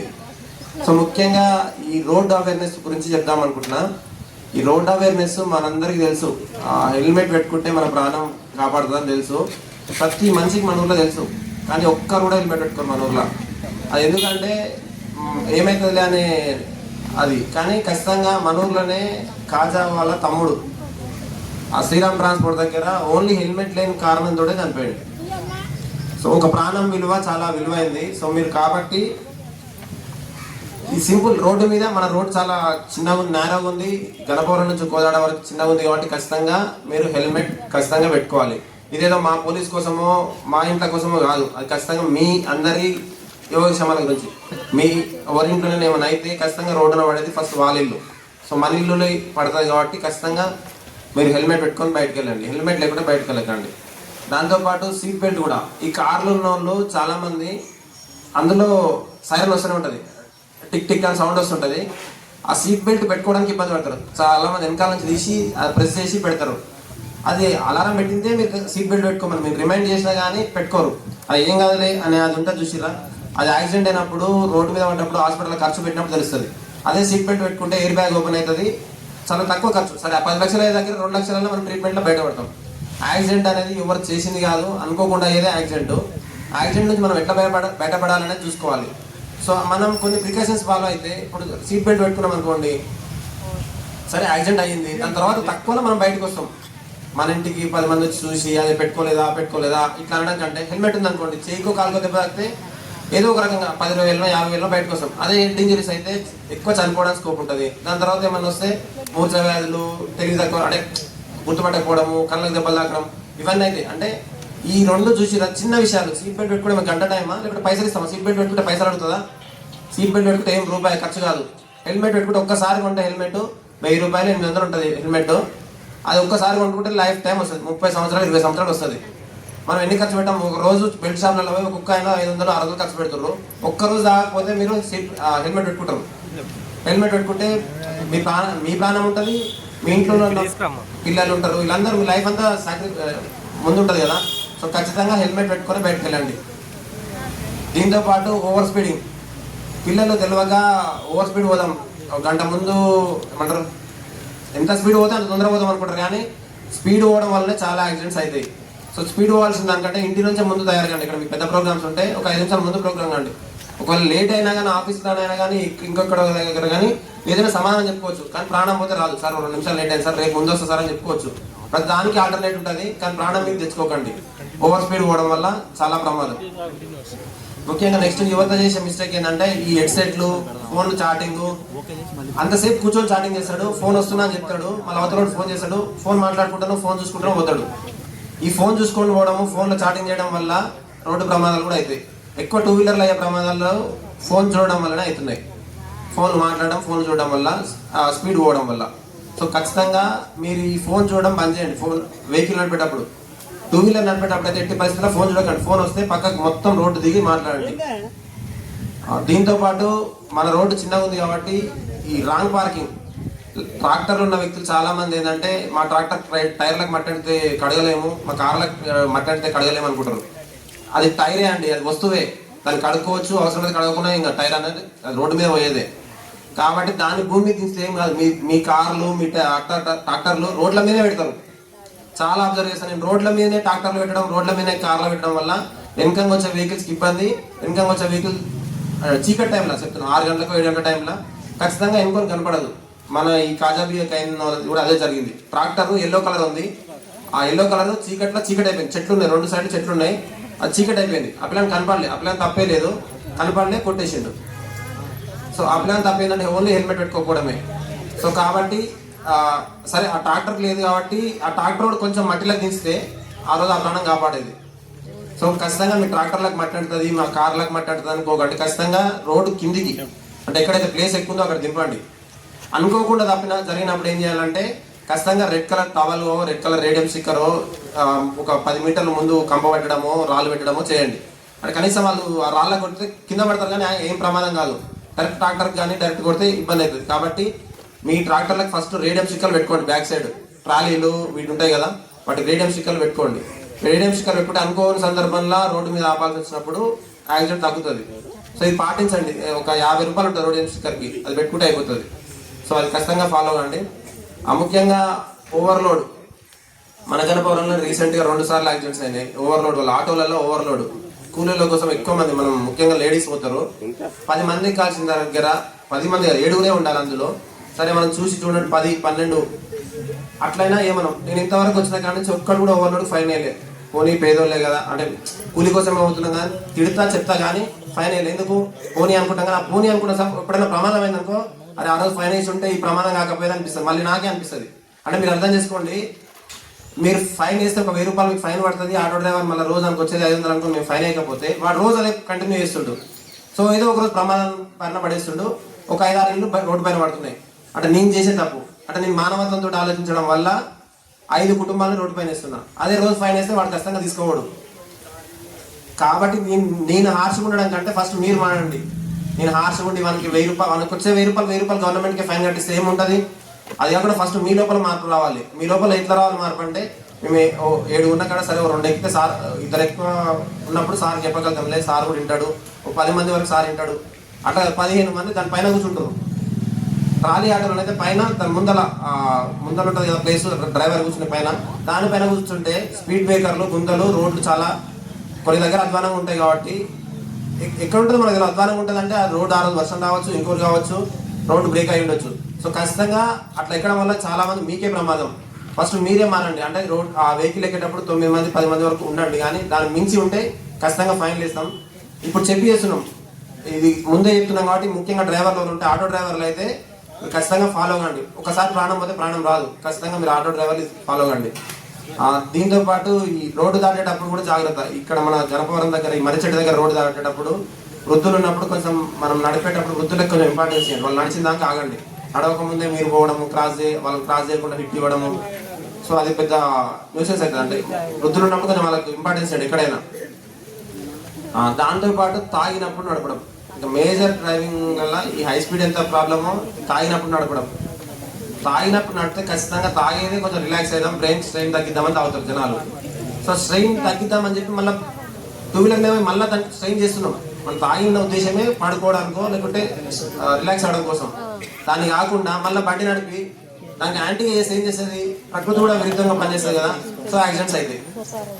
ఎట్టి పరిస్థితుల్లో తాగితే, మీరు ఎక్కడైనా ఫంక్షన్లో తాగితే ఏమైనా వేస్తే ఖచ్చితంగా అక్కడే ఉంటాడు. ఒక నైట్లో ఒక సాయంత్రంలో చేసే పని ఏముండదు. మీ ఇంట్లో ఎవరైనా ఆరాధన చేసి రమ్మన్నా కానీ రేపు మార్నింగ్ వస్తాను నిమ్మలంగా వస్తా అని చెప్పండి. కానీ ఆ చీకట్లో నైట్ టైం అయ్యే యాక్సిడెంట్స్ ఎక్కువ ఈ తాగి నడపడం వలన అవుతున్నాయి. ఎంత పెద్ద పని ఉన్నా ఒక నైట్ ఇలా పోస్ట్ పోన్ చేస్తే ఏం కాదు, నెక్స్ట్ డే ప్రాణం ఉంటుంది, అన్ని పనులు చేసుకోవచ్చు. ఒక నైట్ టైం మనం పోయి మోటార్ పెట్టకపోతే పంట ఎండిపోదు, ఇంకేం కాదు. కానీ ఆ నైట్ ఇంటికి రావాలి, నాకు పెద్దల్లో నాది బంగ్లా కింద పడుకుంటున్నా ఇట్లా అని అనుకోకండి. ప్రాణం ఉంటే ఏంటైనా పడుకోవచ్చు. ఫస్ట్ ప్రాణానికి ఇంపార్టెన్స్ ఇవ్వండి. సో ఇంత ఆర్షణ చెప్తున్నా అంటే మీరు అర్థం చేసుకోండి, ప్రాణం విలువ అది. రోడ్డు పైన ప్రాణం పోతే ఫస్ట్ మాదే ఉంటే చెప్పండి, ఒక పిఎం చేస్తాం పంపిస్తాం. కానీ రోజు ఒకసారి బాధపడతాం, యాక్సిడెంట్ కావద్దని బాధపడతాం మేము. ఎందుకు ఒక ఇంటూ రోడ్డు పైన పడుతుంది, పాపం వాళ్ళు ఎంత బాధపడుతున్నది మా అపేం తెలుసు కాబట్టి. సో మీరు ఎట్టి పరిస్థితుల్లో ఈ చెప్పిన ఈ 10 ఉన్నాయి చూసినా ఖచ్చితంగా ఫాలో అవ్వండి. దీంతో పాటు ఎక్కువ పబ్లిక్ ట్రాన్స్పోర్ట్కి అలవాటు కండి. పబ్లిక్ ట్రాన్స్పోర్ట్ అంటే బస్సులు, ట్రైన్లు ఇవి ఉంటాయి చూసారా, వీటికి అలవాటు కండి. ఎందుకంటే దాంట్లో డ్రైవర్ ఉంటాడు, ఖచ్చితంగా నేర్పడి మనకంటే ఎక్కువ నడుపుకుంటాడు. ప్లస్ ఆయనకి ఏం పనులు ఉండవు, ఆయన ఫోన్ మాట్లాడుకుంటూ నడపడు. ఆయన ఎందుకంటే డ్యూటీలో ఉన్నాడు కాబట్టి ఇంట్లో ఫోన్ చేయరు, నిమ్మలంగా నడుపుతాడు. నడిపినా మనం చెప్పొచ్చు, అంత ఈజీ యాక్సిడెంట్ కాదండి. ఇప్పుడు బస్సులు, ట్రైన్ యాక్సిడెంట్స్ సంవత్సరానికి 1-2 సంవత్సరాలు అంటే రేర్ కేసెస్లో అవుతాయి. సో మీరు వాటికి అలవాటు కండి. వాటికి అలవాటు 1 గంట 2 గంటలు వేస్ట్ అవుతుండొచ్చు. బట్ లాంగ్ జర్నీస్ ఉన్నప్పుడు ఎప్పుడైనా పబ్లిక్ ట్రాన్స్పోర్ట్కు ఇంపార్టెన్స్ ఇవ్వండి. దానివల్ల ప్రమాదాలు తగ్గుతాయి, మనం సేఫ్ ఉంటాం. ప్రమాదాల విషయం పక్కన పెడితే మన ఇల్లు సేఫ్ ఉంటుంది. సో అది ఆలోచించండి. దాంతోపాటు ఇంకా యాక్సిడెంట్స్ ఎక్కడైనా అయినప్పుడు ఖచ్చితంగా మీకు ఎంత పని ఉన్నా అక్కడ ఉన్న ఫస్ట్ వాళ్ళని హాస్పిటల్ షిఫ్ట్ చేసే ఉపాయం చేయండి. మీకు ఏం ప్రమాదం లేదు. యాక్సిడెంట్ అయినప్పుడు ఒకవేళ మీరు ఆపి అతన్ని హాస్పిటల్ పంపిస్తే, అతని ప్రాణం నిలబడితే మీకు చాలా సాటిస్ఫాక్షన్ ఉంటుంది. సో ఖచ్చితంగా ఎప్పుడైనా ఎక్కడైనా యాక్సిడెంట్ అయితే మీరు బండి పక్కకు పెట్టి వాళ్ళకి అంబులెన్స్ ఫోన్ చేయడమా, లేకపోతే మీ ఉన్న వెహికల్ మీద తీసుకోవడమా. కొన్నిసార్లు చిన్న గాయం కూడా 1 గంట 2 గంటలు లేట్ కావడం వల్ల ప్రమాదం అవుతుంది. చూడడానికి అబ్బాయి అప్పుడు మంచిగా ఉంటాడు, యాక్సిడెంట్ అయినా స్టార్టింగ్లో మంచిగా ఉంటాడు, కొంచెం హెడ్ ఇంజరీ అయినా కానీ కొంచెం ఓవర్కమ్ చేస్తూ ఉంటారు కదా, అలా మంచిగా ఉంది, ఏం కాలేదు ఇంటికి పోతలే అంటారు కానీ పోలేరు. ఫస్ట్ మనం హాస్పిటల్ షిఫ్ట్ చేస్తే వాళ్ళకి సిటీ స్కాన్ ఎంఆర్ఐ స్కాన్ తీస్తే ఆ బ్లడ్ క్లాట్ అవుతుందా ఇంకేమైతుందో చూస్తే ఆ ట్రీట్మెంట్ స్టార్ట్ చేస్తే బతుకుతాడు. సో మనం ఏం కాదు అనుకుంటే ప్రమాదం పోతుంది, వాళ్ళ కుటుంబం ఇంటి ఇబ్బంది పడుతుంది. కాబట్టి మీరు ఖచ్చితంగా ఎక్కడున్నా ఏమైనా ప్రమాదం అయినప్పుడు మీరు ఆపి, మీకు ఎంత పని ఉన్నా ఆపితే తీసుకొని హాస్పిటల్ జాయిన్ చేయండి. తర్వాత మీరు వెళ్ళిపోండి. అప్పుడు ఏంటంటే వాళ్ళ పేరెంట్స్ చూసుకుంటారు, వాళ్ళ రిలేటివ్స్ చూసుకుంటారు. సో మన పని తగ్గుతుంది, ప్లస్ ఒక ప్రాణం కాపాడిన వాళ్ళం అవుతాం. సో వీటితో పాటు నెక్స్ట్ ఒక యువతకు చెప్తాం అనుకుంటున్నా, ముఖ్యంగా మైనర్ పిల్లలకి మన ఊర్లో మేజర్గా మన ఊర్లోనే గుంతలు ఎక్కువ ఉన్న రోడ్లు ఉన్నాయి. సో మైనర్ పిల్లలకి ఇస్తే కింద పడితే వాళ్ళ కాళ్ళు తొందరగా ఇరిగిపోతాయి. వాళ్ళకి ఇవ్వడానికి ప్రధాన కారణం ఏంటంటే వాళ్ళకి కాళ్ళ పట్టు ఉండదు, తొందరగా భయపడతారు, ప్యానిక్ ఉంటారు. పోలీస్ కనిపిస్తున్నా భయపడతారు, కుక్క కనిపిస్తున్నా భయపడతారు, పాము కనిపిస్తున్నా భయపడతారు పిల్లలు. సో వాళ్ళు ఖచ్చితంగా ఆ గుంతలలో పడడం, ఇంకోటి పడడము, ముందు వచ్చిన వాహనదారులకు ఇబ్బంది ఇవన్నీ ఉంటాయి. కాబట్టి ఖచ్చితంగా మీ మైనర్ పిల్లలకి ఎట్టి పరిస్థితుల్లో బండి ఇవ్వకండి. మైనర్ పిల్లలకి బండిస్తే ఏమవుతుందో చట్టాలు ఏముందో చెప్తున్నా. ఒకసారి మైనర్ పిల్లలకు బండిస్తే పేరెంట్స్కి 4 రోజులు జైలు శిక్ష, 25,000 ఫైన్. మీ బండి విలువనే 25,000 ఉంటుంది. 25,000 ఫైన్ కడితే మీ బండి రిలీజ్ అవుతుంది. అర్థమైందా? మైనర్ విషయంలో చాలా స్ట్రిక్ట్ ఉంటుంది. ఇంత దూరం పోలీసు వాళ్ళు వస్తారా మా ఊర్లో ఏమంటే ఇప్పుడు అనుకోకండి. ఒకసారి దొరికితే మీరు ఎన్ని రోజులు తప్పించుకున్నా ఒక రోజు అయిపోతుంది. సో మైనర్ వల్ల కూడా చాలా యాక్సిడెంట్స్ అవుతాయి. మనం ఏమంటాం అంటే పిల్లలు ఇక్కడికి పోతారని ఇస్తాము, వాడు రోడ్డు ఎక్కుతాడు, మీకు చెప్పడు. రోడ్ మీ పర్మిషన్ తీసుకుంటాడా, నాన్న రోడ్డు ఎక్కుతున్నా అని చెప్తాడా? ఎప్పుడు చెప్పారు. పిల్లలు ఖచ్చితంగా వాళ్ళు రోడ్డు ఎక్కుతారు, రోడ్డు మీద నడుపుతారు. సో ఖచ్చితంగా వాళ్ళకి 20 years దాటినాక ప్లస్ లైసెన్స్ ఉన్నాకనే మంచి ఉన్నప్పుడే ఇవ్వండి. మీ తొందరవాడి మా పిల్లాడు మంచోడు, మా పిల్లాడు అందరికంటే గొప్ప, మాకు బండి ఉంది, స్టేటస్ చూసుకోకండి. స్టేటస్ కంటే ప్రాణం ఇంపార్టెంట్, అదొకటి ఆలోచించండి. స్టేటస్ ఉంటుంది, వెహికల్ అందరికి ఉన్నాయి ఈ రోజుల్లో, దానికంటే ప్రాణం ఇంపార్టెంట్. కాబట్టి ఖచ్చితంగా మీరు మీ పిల్లలకి బండ్లు ఇవ్వకండి, చిన్న పిల్లలకి. దీంతోపాటు చిన్నపిల్లల్లో ఈ పిల్లల్ని పట్టించుకోవాల్సింది ప్రతి ఒక్కరు, ఎవరి ఫ్యామిలీ వాళ్ళే పట్టించుకోవాలండి. మీ పిల్లగాడు 6 గంటలకు వస్తుందా, 7 గంటలకు వస్తుందా, ఏం తింటుండు, వాడి దినచర్య ఏంది, వాడు ఏం చదువుతుండు, వాడు ఏమైనా జాబ్ చేస్తే జాబ్ ఎట్లా చేస్తుండు, ఏం అలవాట్లు ఉన్నాయి, ఏం చూసుకోవాల్సింది. యువతని ఫస్ట్ కంట్రోల్ చేయాల్సింది ప్రైమరీగా కుటుంబం. మీరు బిజీగా ఉంటే వాళ్ళ తమ్ముని అన్నని నిఘా పెట్టడం అంటే వాళ్ళతో ఫ్రెండ్లీగా ఉండి, మనం ఫస్ట్ పిల్లలతో ఫ్రెండ్లీగా ఉంటే వాళ్ళ పిల్లలు ఇంటికి వస్తాడు. మనం రాగానే మన నాన్న తాగి ఉండి పిల్లలతోటి అబ్యూజివ్గా మాట్లాడి వాళ్ళకి ఇంటికి వస్తే టార్చర్ ఇంటికి రాడు. బయట ఇంకా నాన్న తాగిందంటే ఎక్కువ ఆడతావుతాడు. సో ఖచ్చితంగా మీరు పిల్లల పేరెంట్స్ ఏం చేయాలంటే పిల్లలతో మంచిగా ఉండి వాళ్ళతో ముచ్చట్లు పెట్టి వాళ్ళని అన్ని అడిగి తెలుసుకుంటే పిల్లలు మీ ఇంటికి వస్తారు. అట్లా కాకుండా పిల్లలతో మీరు దురుసుగా ప్రవర్తిస్తే వాళ్ళ ఇంటికి రాడు, బయట వ్యసనాలకు అలవాటు అవుతాడు. సో మీరు ఖచ్చితంగా ఈ విషయాల్లో జాగ్రత్తగా ఉండండి. దీంతో పాటు ఈ గంజాయికి అలవాటు అయ్యే పిల్లలు ఎక్కువ నచ్చట్లేదా స్పీచ్?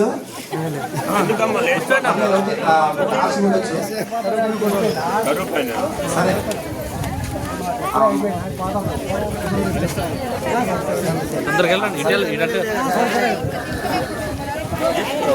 ముఖ్యంగా ఈ డ్రగ్స్ విషయంలో మీ పిల్లలు ఎవరైనా అనుమానం ఉంటే మాకు ఫోన్ చేయండి. ముఖ్యంగా పిల్లలు ఏంటంటే చెప్పరు, ఎంత ఉన్నా కూర్చుంటాం 5 నిమిషాలు అయిపోగొడతా.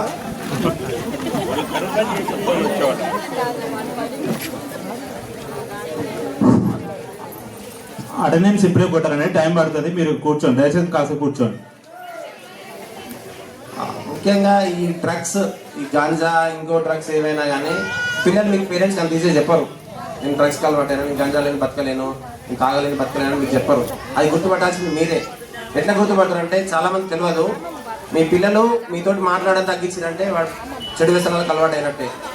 మీ పిల్లలు మీతో మాట్లాడకుండా వాడు ఓన్లీ ఫ్రెండ్స్, ఓన్లీ ఫోన్లో నిమగ్నమైనట్టే ఖచ్చితంగా వాడు ఏదో చెడు అలవాట్లకు అలవాటు అయినట్టు.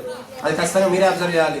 ఏదైనా చెడు అలవాట్లకు అలవాటు అయితే మీ కుటుంబం రోడ్డు పైన పడుతుంది. కాబట్టి ఖచ్చితంగా మీరు ఏం చేయాలి, పిల్లగాడు ఒంటరిగా ఉండడము, లేట్ నైట్ పడుకోవడం, 11-12 గంటల దాకా తిరిగి వచ్చి ఇంట్లోకి వస్తే మార్నింగ్ పని చేయకుండా ఉత్తా ఉంటే ఖచ్చితంగా అట్లాంటి పిల్లలు గంజాయికి అలవాటు అయినట్టే.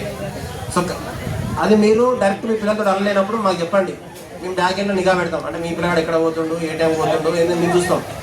మీకు చెప్పకపోతే మాకు తెలియదు. ప్రతి కుటుంబం మీద మేము నిఘా పెట్టలేము. మీ పిల్లలు ఏమన్నా మిమ్మల్ని కూడా తిరుగుతారు, నాకు తెలుసు. చాలా మంది పిల్లలు బెదిరిస్తారు ఈ రోజుల్లో.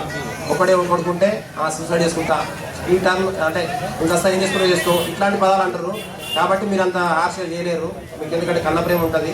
సో మీరు అట్లా కాకుండా మేమైతే నిఘా పెట్టి నిజంగా తప్పులోనే శిక్షిస్తాం. సో ఖచ్చితంగా మీరు మాకు చెప్పండి, మా పిల్లగాడు ఇట్లా అనుమానం వస్తుంది సార్ మాకు అంటే, మేము ఆ పిల్లగాని వెనకాల బ్యాకెండ్లో ఏం చేస్తుండో ఏందనేది చూసి పట్టుకోడానికి ట్రై చేస్తాం. దాంతోపాటు ఎవరైతే పెడ్లర్స్ ఉంటారో, అంటే అమ్మేటోళ్ళు ఉంటారో, కొనేటోళ్ళు ఉంటారో వాళ్ళని పట్టుకుంటాం. వాళ్ళని శిక్షిస్తే మన ఊరికి రాదు.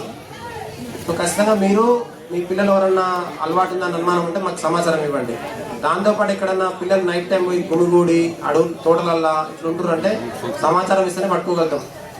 నైట్ అయితే వచ్చి మేము మీ తోటలు ఇవన్నీ చెక్ చేయలేం కదా. మీ పిల్లలు ఎక్కడ ఉండరు అంటే మీరు సమాచారం ఇస్తే ఖచ్చితంగా వస్తాం, ఏ టైం అయినా రెస్పాండ్ అవుతాం. మీరు ఖచ్చితంగా మాకు ఆ సమాచారం ఇవ్వండి. దాంతోపాటు మన ఊర్లలో ఈ గొడవలు, పెద్ద గొడవలు ఏంటంటే ఈ భూమి పంచాయతీలు. ఈ భూమి పంచాయతీ అనేది చేసేటోనికేమో కొంచెం భూమి కంటే పెద్ద అనిపిస్తుంది, చెప్పేటోళ్ళకి ఏమనిపిస్తుంది చిన్నదానికి సర్దుకోండి అని చెప్తాము. సర్దుకోమని చెప్తాం కానీ చాలా మంది ఎవరు సర్దుకోరు, ఎవరు సొంతం పనికి వచ్చేసరికి సర్దుకోరు. ఖచ్చితంగా సర్దుకుంటే చిన్న విషయం, సర్దుకోకపోతే కోర్టుల చుట్టూ పోలీస్ స్టేషన్ చుట్టూ వెళ్తే ఆ భూమి కంటే ఎక్కువ అప్పు అవుతుంది. ఒక గుంట భూమి కోసం గొడవ పెట్టుకుంటే గుంట భూమి కోసం 5 లక్షలు 10 లక్షలు ఖర్చు పెడతాం. పోలీస్ స్టేషన్ల చుట్టూ, కోర్టుల చుట్టూ, జైలు చుట్టూ కొట్టుకొని ఒకసారి ఆ భూమి అక్కడే ఉంటుంది. మీరు జైలు పోయి వచ్చిందాక కూడా ఆ భూమి అక్కడే ఉంటుంది, శిక్ష పడతాయి. సో దానికోసం గొడవ పెట్టుకొని జైలు పోయి 5 సంవత్సరాల శిక్ష, 3 సంవత్సరాల శిక్ష చేసే పరిస్థితి తెచ్చుకోకండి. ఆ భూమి అక్కడే ఉంటుంది, ఆ గుంట భూమి అక్కడే ఉంటుంది. మనం మాట్లాడుకొని సర్దుకొని రెవెన్యూ ఆఫీసర్ తోటి కొలిపించుకొని ఏదో ఒక రకంగా సాల్వ్ చేసుకోవచ్చు. దాన్ని సాల్వ్ చేసుకోకుండా వాడిని తిప్పి వాడిని కొట్టి మనం దెబ్బతిని పోలీస్ స్టేషన్లో కేసులు అయ్యి జైల్లో పోయి ఇదంతా పెట్టుకోకండి. అంటే భూమి కంటే మీరు పెట్టే ఖర్చు ఎక్కువ అవుతుంది అని చెప్తున్నా. సో ఎట్టి పరిస్థితుల్లో భూమిని సామరస్యంగా సాల్వ్ చేసుకోండి. ఆ సరిహద్దులైనా ఏమైనా అనవసరంగా క్రిమినల్ యాక్టివిటీ తీసుకురాకండి. దాంతోపాటు ముఖ్యంగా ఈ వనరుల నిర్వహణ, ఇంతకుముందు సార్ చెప్పింది చెత్తనైనా ఎట్లా నిర్వహణ చేయాలి అది చెప్పింది కదా. దాంట్లో ముఖ్యంగా మీరు వనరులని మితిమీరి వాడకండి. ఇప్పుడే అన్నీ వాడేస్తే నెక్స్ట్ మన పిల్లలకి ఒక్కొక్క 10 లక్షలు 20 లక్షలు సంపాదించాలనుకుంటారు. కానీ వనరులు లేని ఎంత పెట్టినా రాదు. ముఖ్యంగా ఈ కాలుష్యం చూసిరా, మంచి గాలి పీల్చుకోవడానికి నెక్స్ట్ జనరేషన్కి ఉండదు. మనం పొల్యూషన్ చేస్తే ఈ వరి కొయ్యాలి ఇది తగలబెడుతున్నాం చూసినావా, ఒక్కసారి భూమి మీద మొత్తం ఆ పొల్యూషన్ అయ్యి ఓజోన్ పొర అయిందంటే మనం ఎంతున్నా చనిపోవాల్సిందే తప్ప మన పిల్లలు నెక్స్ట్ ఉండరు. మన పిల్లల కోసం అన్ని సాధించి పెడుతున్నాం, 20 లక్షలని 30 లక్షలు సంపాదించి పెడుతున్నాం. కానీ ఎన్ని ఉన్నా పిల్లడు ఉండలేడు.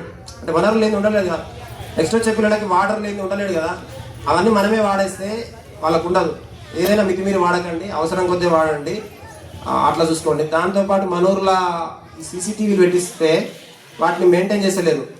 ముఖ్యంగా వైర్లు కట్ చేస్తారు. మీ పొలిటికల్ రైవాలిటీ ఇవన్నీ ఉంటే వైర్లు కట్ చేయడం కరెక్ట్ కాదు. సీసీటీవీ ఉంటే దాంట్లో తప్పు చేసిన పట్టుకోవడానికి చాలా ఈజీ.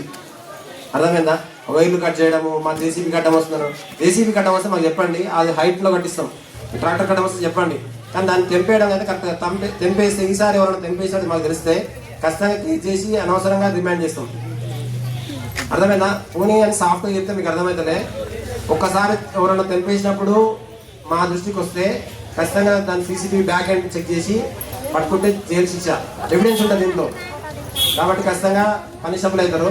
సో మీరు ఆ సీసీటీవీలో జోలికి పోకండి. మీకు ఏమైనా ఇబ్బంది చెప్పండి సీసీటీవీ వల్ల, అక్కడ కాకుండా ఇంకో దగ్గర పెడదాం. అంత ఇబ్బంది ఏముంటుంది? పనిచేసేది నిజాయితీగా పనిచేసినప్పుడు సీసీటీవీకి ఏం భయం? అర్థమైందా? మనం కరెక్ట్ ఉన్నప్పుడు సీసీటీవీ ఏం చేస్తుంది? ముఖ్యంగా ఏం ఇల్లీగల్ యాక్టివిటీస్ ఉన్నా ఏమైనా ఏదో ఒకరోజు దొరుకుతారు, అనవసరంగా పనిషబుల్ అవుతారు. అన్ని కంట్రోల్లో పెట్టుకుంటూ ఉండండి, అనవసరంగా ఇబ్బంది పడకండి. ఓకే, ఈ అవకాశం ఇచ్చి నందుకు అందరికీ ఓకే అయినందుకు ధన్యవాదములు. Thank you sir.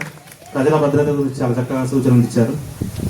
తదుపరి ఇది ఈ సంవత్సరం ఎల్నినో సంవత్సరం అండి. ఎల్నినో సంవత్సరం అంటే మనకు వర్షపాతం తక్కువగా ఉండే అవకాశం ఉన్నది. గతంలో కూడా మనకు 2002, 2011 ఈ టైంలో మనం ఎల్నినో ప్రభావం చూసాం. అలాగే మనకి ఈ సంవత్సరం కూడా ఎల్నినో అని డిక్లేర్ చేశారు ఆల్రెడీ. ఐఎండీ డిక్లేర్ చేసింది వాతావరణ శాఖ.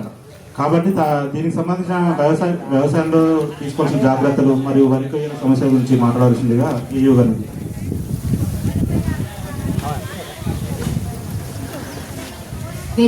వేదిక అలంకరించిన పెద్దలందరికీ మరియు అధికారులకు, రైతులకి నా నమస్కారాలండి. ఈరోజు ప్రజాపాలన ప్రగతి ప్రణాళికలకు భాగంగా మన వ్యవసాయానికి సంబంధించి కొన్ని చెప్దామనుకుంటున్నాం. ముఖ్యంగా ఏంటంటే ఎల్నీనో అని చెప్పేసి మనం బాగా చెప్తున్నాం, కానీ అసలు ఏంటి ఎల్నీనో అంటే, మన పసిఫిక్ మహాసముద్రం ఉంది కదా, దాంట్లో కొన్ని కాలానుగుణంగా కొన్ని మార్పులు సంభవించడం వల్ల ఉపరితల ఉష్ణోగ్రత అనేది 0.5 డిగ్రీల నుంచి 3 డిగ్రీల వరకు ఉష్ణోగ్రత బాగా పెరుగుతుందన్నమాట. ఆ ఉష్ణోగ్రత పెరగడం వల్ల ఏమవుతుందంటే నైరుతి ఋతుపవనాలు బాగా బలహీనపడిపోయి ఎప్పుడు వచ్చే విధంగా కాకుండా చాలా సాధారణం కంటే కూడా తక్కువగా వర్షాలు పడే అవకాశం అనేది ఉంటుంది. ఇదే ఎల్నీనో అంటారు. దీనివల్ల ఏంటంటే వాతావరణం మొత్తం కూడా వెచ్చగా అయిపోవడం, అంటే వానాకాలంలో మామూలుగా చల్లగా ఉండాలి వాతావరణం, కానీ వెచ్చగా అయిపోవడం, మళ్ళీ వేసవికాలం వస్తే ఇంకా వెచ్చగా అయిపోవడం అనేది జరుగుతూ ఉంటుంది. సో ఏంటంటే వర్షాలు అనేది చాలా తక్కువగా పడే అవకాశం ఉంది. కాబట్టి మనం పంటలు వేసుకునే టైంలో చాలా జాగ్రత్తగా మనం ప్లాన్ చేసుకోవాలి. ముఖ్యంగా అయితే మనం ఎక్కువగా ఈ వానాకాలం ఎక్కువ బీపీటీ వరి రకాలను ఎక్కువ సాగు చేసుకుంటాం. ఇదివరకు అయితే అలా సరిపోయిందిలే, కానీ ఇప్పుడైతే అది కుదరదు. దీర్ఘకాలిక పంట రకాలకైతే అసలు వెళ్ళకండి. ఎందుకంటే జూన్ జూలైలో వర్షాలు బాగానే పడతాయి, కానీ జూలై ఆగస్టు నుంచి సెప్టెంబర్ వరకు వర్షాలు పడే అవకాశం చాలా తక్కువగా ఉంది. కాబట్టి దానికి అనుగుణంగా అంటే జూలై ఆగస్టు సెప్టెంబర్ వరకు వర్షాలు బాగా పడతాయి, నీరు మనకు అనుకూలంగా ఉంటుంది అన్నప్పుడు మాత్రమే మీరు వరి వేసుకోండి. ఆ వరి వేసినా కూడా సన్నాల వైపే వేసుకోండి, దీర్ఘకాలిక పంటల వైపుకి అసలు వేసుకోకండి. ముఖ్యంగా మరి సన్నాలు అయితే చూస్తే మనం ఈసారి వేసుకోవడానికి అనుకూలంగా అయితే హెచ్ఎంటీ వేసుకోండి, లేకపోతే ఆర్ఎన్ఆర్ వేసుకోండి. ఎంపీ 12-24 కూడా చాలా బాగా వస్తుంది దిగుబడి. హెచ్ఎంటీ పద్మ కూడా వేసి మన వాళ్ళు చాలా మంచి దిగుబడి తీశారు. ఒక్కొక్క 46 బస్తాలు 45 బస్తాలు తీసినామని కూడా చెప్పారు హెచ్ఎంటీ పద్మ రకాలు. సో అది కూడా వాటి వైపు వెళ్ళండి. ఇంకొకటి ఏంటంటే నీరు మనం ఎంత జాగ్రత్తగా వాడుకుంటే అంత మంచిది, అంత మంచిదండి. ఇంకొకటి ఇప్పుడు మనం వరి రకాల వైపు వెళ్ళలేం కాబట్టి జొన్నలు, సజ్జలు, రాగులు, కందులు, పెసలు, మినుములు అవి వేసుకోండి. ఆరుతడి పంటల వైపుకైతే వెళ్ళండి. అప్పుడు మనం అసలు క్రాప్ వేసుకోవడం కంటే కూడా ఏదో ఒక పంట వేసుకోవడం అయితే బెటరే కదా, ఎంతో కొంత లాభం అయితే ఉంటుంది కాబట్టి. ఓకేనా. ఇంకొకటి ఏంటంటే మనకు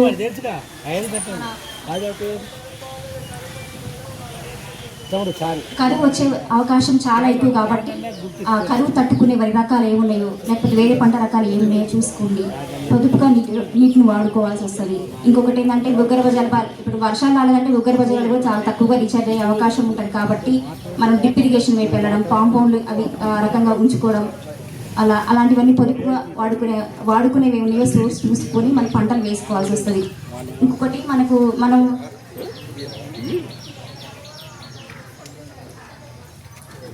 ప్రజెంట్ అయితే ఏం లేవండి, కానీ వస్తే కనుక ఇన్ఫర్మేషన్ ఇస్తామండి. వరి కొయ్యకాలు కూడా కాల్చొద్దని చెప్తున్నా కూడా వినిపించుకోవడం లేదు. మనం ఏంటంటే వరి కొయ్యకాలు 1-2 సార్లు ఒకసారి కాలబెట్టామనుకోండి అండి, దున్నడానికి 2-3 సార్లు, ఒకసారి దున్నాల్సిన 2-3 సార్లు దున్నాల్సిన అవసరం లేకుండా ఉంటుందా, ఖర్చు తగ్గుద్ది కదా అని ఆలోచిస్తారు. ఇంకోటి దిగబడకుండా ఉంటుందని చెప్పేసి ఆలోచిస్తారు, కానీ దానివల్ల నష్టం తప్ప ఏమీ లేదు. ఆ వరి కొయ్యకాల్లో కూడా మనకు పోషకాలు ఉన్నాయండి. ఆ వరి కొయ్యకాలు మాత్రం ఎవరు కాలబెట్టుకోవద్దు, మంచిగా దున్నుకోండి. దానికి మనకు కులియ పెట్టడానికి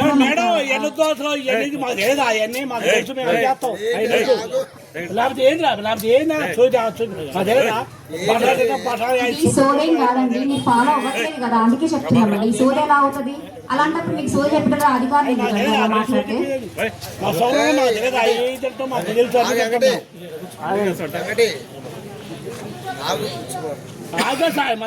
ఈ వరికొయ్యకాలు కాలబెట్టడం వల్ల ఏంటంటే భూమి మొత్తం కూడా బాగా గట్టిపడిపోతుంది అనమాట. దానివల్ల ఏంటంటే నీటికి మన భూమికి నీటిని ఒడిసిపెట్టే గుణం అనేది తగ్గిపోతుంది.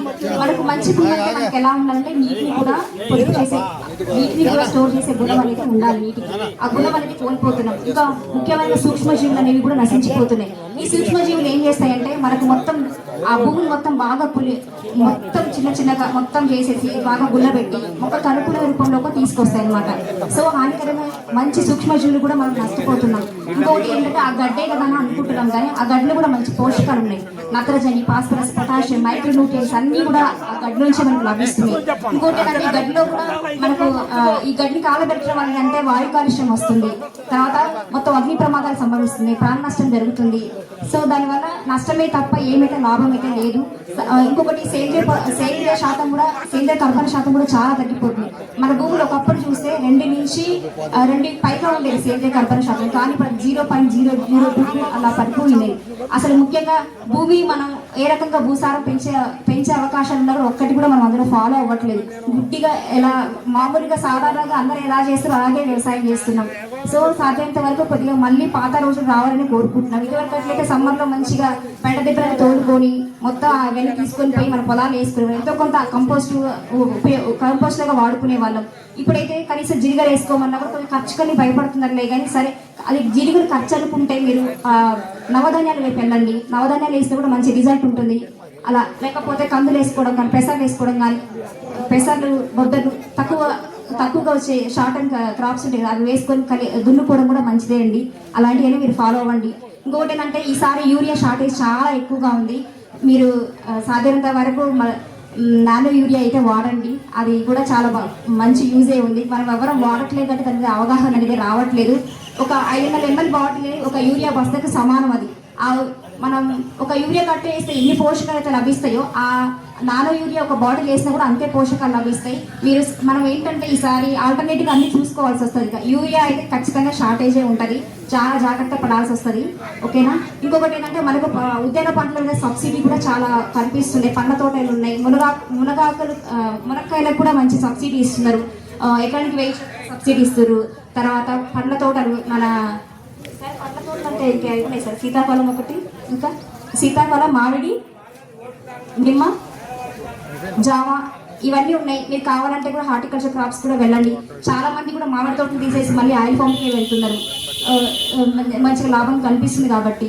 సో మీరు కూడా సాధ్యమైనంత వరకు ఎప్పుడు రొటీన్గా వరి అని కాకుండా వాణిజ్య పంటల వైపు కూడా మార్కెట్లో ఏ రకంగా ఏ పంటకి ఎంత డిమాండ్ ఉందో చూసుకుని ఆ పంటల వైపు వెళ్ళాలని కోరుకుంటూ థ్యాంక్ యూ. థ్యాంక్ యూ అండి. ఇది ఎల్లిన సంవత్సరం కాబట్టి మనకు పంటలలో జాగ్రత్తలు తీసుకోవాలి. దాంతోపాటు మనకు ఒక ఎల్లిన సంవత్సరం అనేది ఒక సంవత్సరం ఉండదండి. వరుసగా వస్తే 2-3 సంవత్సరాలు వరుసగా వస్తుంది. వర్షాభావం అనేది తక్కువ, ఓ 2-3 సంవత్సరాల వరకు తక్కువ కూడా అయ్యే అవకాశం ఉంటుంది. కాబట్టి మనకు ప్రతి ఒక్క వర్షపు నీటి చుక్క కూడా ఇంపార్టెంట్. వర్షాలను పడే నీళ్ళంతా తీసుకుపోయి మళ్ళీ సముద్రంలో కాలువ నుంచి పోయి సముద్రంలో కలవాల్సిన అవసరం లేదు. మనకు